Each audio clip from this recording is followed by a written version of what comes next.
Today I'm going to make a belt buckle.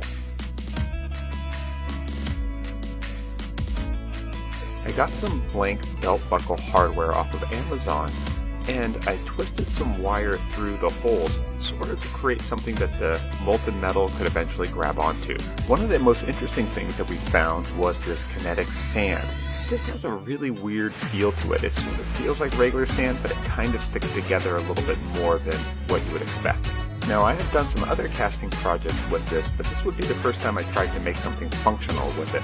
I compacted the sand into a little mound, and then used Legos to compress the shape of the belt buckle right into this mound of sand.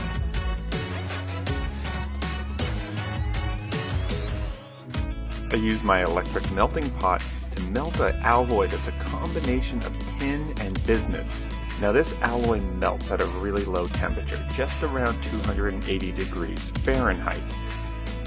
But that doesn't mean this isn't a dangerous project. Anytime you melt metal, you have to be really careful. I poured the molten metal directly into the sand, and well, the sand kind of fell apart.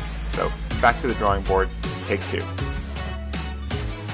I used additional Lego bricks to make a frame that would allow me to compact the sand tighter and also to have a more even top, since the perimeters of the Legos would sort of keep everything in place.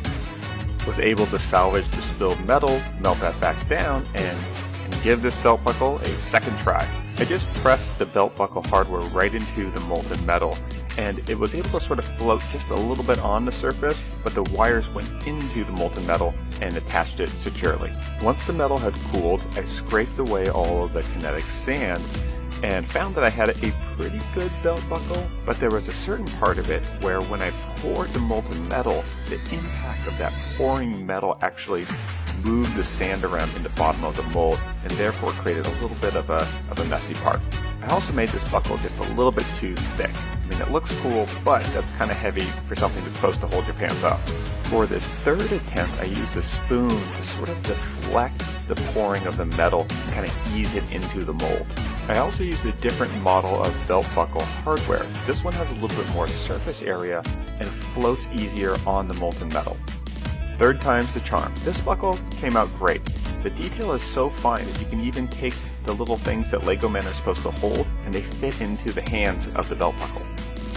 I ordered a blank leather belt off of Amazon and then used some leather glue to attach the belt buckle.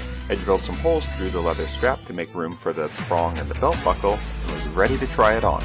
Now my taste in clothing is a bit on the simple side. I'm definitely not someone that wears a lot of patterns or graphics or things like that.